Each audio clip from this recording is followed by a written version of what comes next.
Glory to God the Father and Son Yeshua Mashiach. 1 Chronicles chapter 10. The house of Saul dies in battle. Now the Pelishtim pressed their attack on Israel, and the men of Israel fled before the Pelishtim, leaving their dead on Mount Gilboa.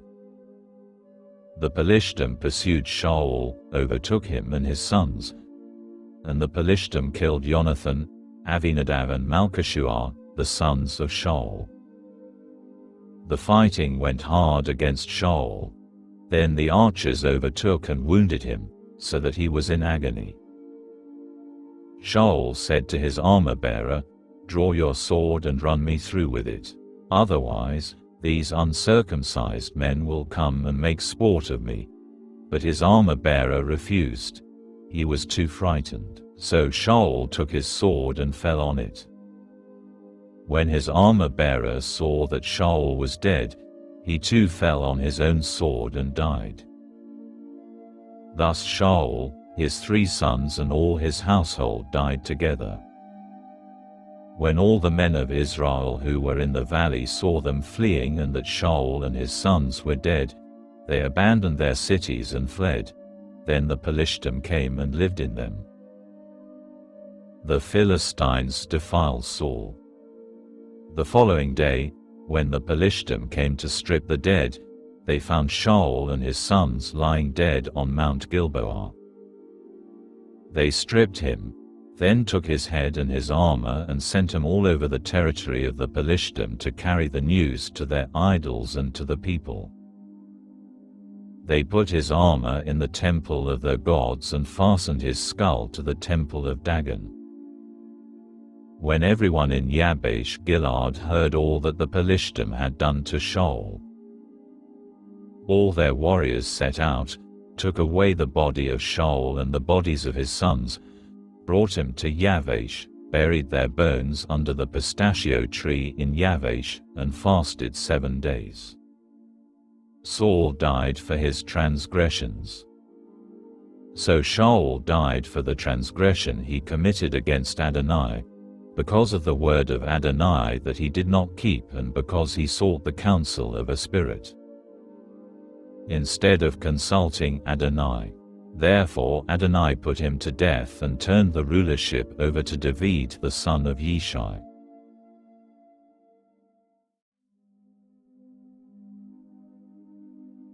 First Chronicles chapter 11. David anointed king. Then all Israel gathered themselves to David in Hebron and said, "Here, we are your own flesh and bone. In the past, even when Sha'ul was king, it was you who led Israel's military campaigns, and Adonai your God said to you, 'You will shepherd my people Israel, and you will be chief over my people Israel.'" So all the leaders of Israel came to the king in Hebron, and David made a covenant with them in Hebron in the presence of Adonai. Then they anointed David king over Israel, as Adonai had said through Shemuel. The conquest of Jerusalem. David and all Israel went to Jerusalem, also known as Yavuz, and the Yevusi, the inhabitants of that region, were there. The inhabitants of Yavuz taunted David by saying, "You won't get in here." Nevertheless, David captured the stronghold of Zion, also known now as the city of David. David said, "Whoever attacks the Yevusi first will be commander-in-chief." Joab the son of Zeruiah attacked first and was made commander. David lived in the stronghold, therefore they called it the city of David. David built up the city around it, starting at the Millo earth rampart, and going on around, while Joab repaired the rest of the city. David grew greater and greater, because Adonai Svo was with him. The chief of the mighty men of David. These are David's chief warriors, who, under his rulership, joined forces with him and with all Israel to make him king, as Adonai had said concerning Israel. Here is the list of David's warrior heroes. Yashobam son of Ahagmoni, the chief officer. He is the one who raised his spear against 300 men and killed them in a single encounter. After him was Eleazar the son of Dodo the Akhoki, one of the 3 warriors. He was with David at Pas Damim, where the Pelishtim had assembled for battle.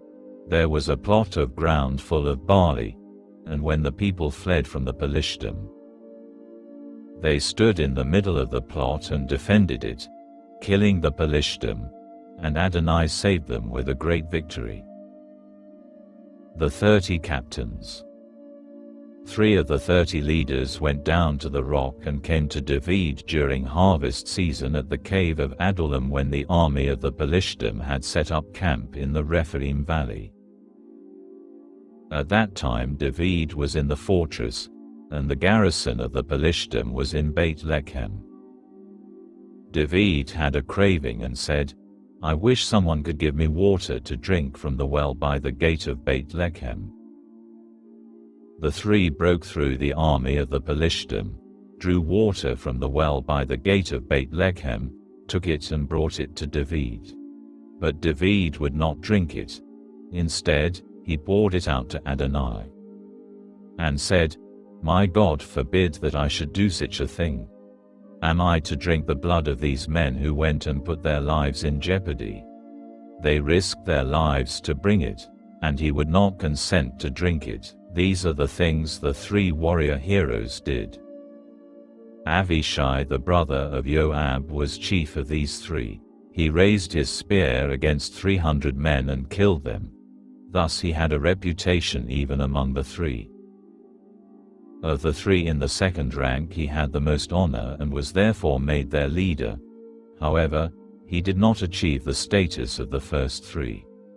Benaiah the son of Jehoiada, the son of a valiant man of Kavza'el, was a man of many exploits. He struck down 2 lion-hearted men of Moab. One day when it was snowing, he went down into a pit and killed a lion. Here is how he killed an Egyptian, a man who was very tall, 7.5 feet. The Egyptian had a spear in his hand the size of a weaver's beam. He went down to him with only a stick, seized the spear from the Egyptian's hand and killed him with his own spear. These are things that Benaiah the son of Jehoiada did that earned him a name among the 3 warrior heroes. He had more honor than the 30, but he did not achieve the status of the first 3. David put him in command of his personal guard. The valiant men of the armies.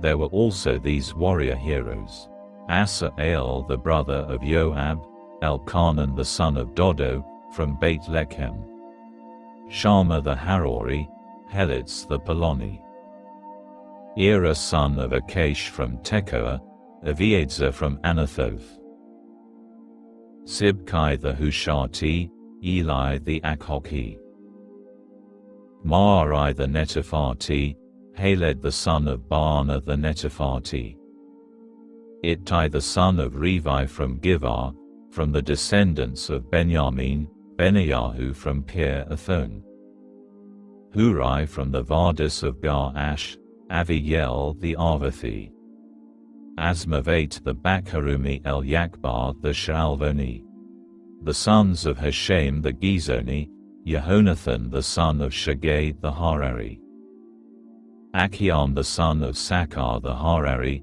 Eliphal the son of Ur, Hepher the Mekherati, Achia the Peloni, Hetzro the Carmeli, Naarai the son of Esbai, Yoel the brother of Nathan, Mivha the son of Hagri, Zelek the Ammoni, Nachrai the Beerothi, armor-bearer of Joab the son of Zeruiah, Ira the Yithri, Garev the Yithri, Uriah the Hitti, Zavad the son of Aklai, Adina the son of Shiza the Reubvani, a leader among the Reubvani, and 30 with him.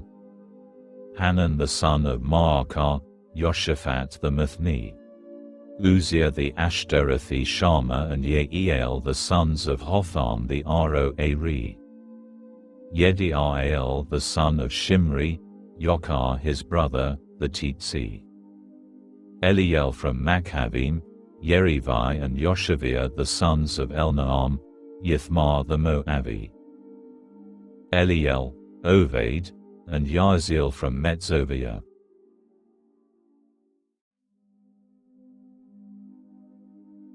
1 Chronicles chapter 12. The mighty men of Ziklag. Following are the men who joined David at Ziklag while he was still being kept away from Sha'ul, the son of Kish. They were among the warriors who helped him fight his battles. They were archers who could use either hand to sling stones or shoot arrows from a bow. They were Sha'ul's kinsmen from Benjamin. Their leader was Achiezer, then Joash, the sons of Shema'ah the Givati, Yeziel, Pelet, the sons of Asmavate, Berakah, Jehu from Anathoth, Yishmaiah the Givoni, one of the strongest of the 30 and commander of the 30, Yermaiah, Yakaziel, Yochanan, Yozavad from Gedera, El-Uzai, Yerimoth, Baal-Yah, Shemariah, Shephatiah the Harufi, Elkanah, Yishiyahu, Azareel, Yoezer, Yashoban the Korki, and Yoelah and Zevadiah the sons of Jericam from Gedor. From the Gaddi a number of strong, brave, trained fighting men defected to David at the fortress in the desert. They could handle shield and spear, they were as fierce as lions, and they were as fast as deer on the hills. Asa was the leader, Ovadiah was second, Eliab third, Mishmannah fourth, Yermaiah fifth, Attai sixth, Eliel seventh, Yochanan eighth, Elzavad ninth, Yermaiah 10th, and Macbanai 11th. These descendants of Gad were army commanders. The least of them was worth 100, and the greatest worth 1,000. These are the men who crossed the Yarden during the first month, when it had overflowed all its banks, and drove out all those who lived in the valleys, both to the east and to the west. From the descendants of Benjamin and Yehudah a number came to David at the fortress.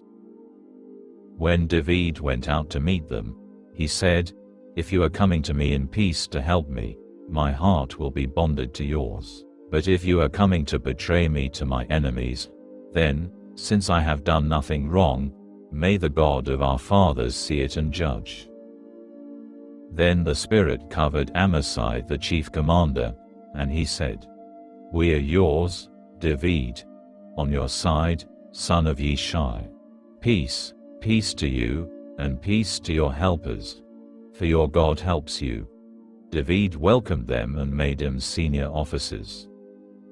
From Menashe, some defected to David when he was about to go with the Pelishtim to fight against Sha'ul, but they ended up not helping them, because the rulers of the Pelishtim, after consultation, sent David away, saying, "He will defect to his master Sha'ul at the cost of our heads." As he was on his way to Ziklag, those who defected to him from Menashe included Adnah, Jozabad, Yediael, Mikael, Jozabad, Elihu and Silathai, commanders of thousands from Menashe. They helped David against the raiding band, for they were all strong, brave men who were commanders in the army. The mighty men of Hebron. Indeed, reinforcements to assist David reached him daily, until there was a great army, like the army of God. Following are the numbers of those who came armed for war to David in Hebron, in order to transfer to him the kingdom of Sha'ul, according to what Adonai had said. The descendants of Yehudah bearing shields and spears numbered 6,800, armed for war. Of the descendants of Shimon, strong, brave men for war, there were 7,100. Of the descendants of Levi, there were 4,600. Jehoiada was the leader of the house of Aharon, and with him were 3,700. Also Zadok, a young man, strong and brave, with 22 commanders from his father's family. Of the descendants of Benjamin the kinsman of Sha'ul, there were 3,000, for up until then, the majority of them had remained loyal to the house of Sha'ul.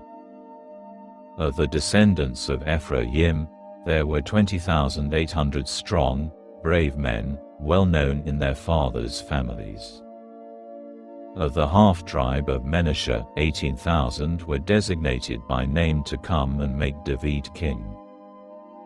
Of the descendants of Issachar, men who understood the times and knew what Israel ought to do, there were 200 leaders, and all their kinsmen were under their command. Of Zebulun, 50,000 men were fit for military service, experienced in war and able to use all kinds of weapons. They were brave, and none was double-minded. Of Naphtali, there were 1,000 officers, and with them 37,000 troops having shields and spears.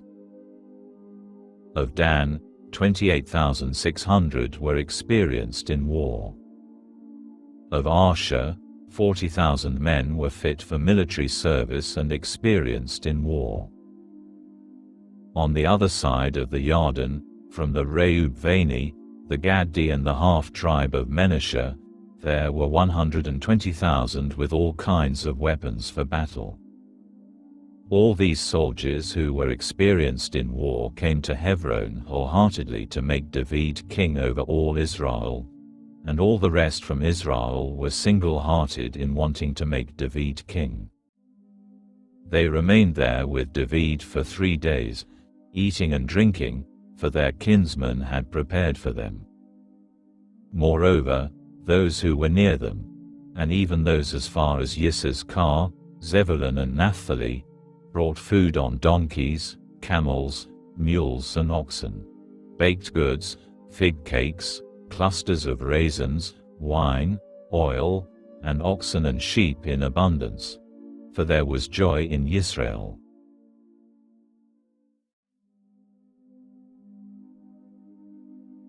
First Chronicles chapter 13.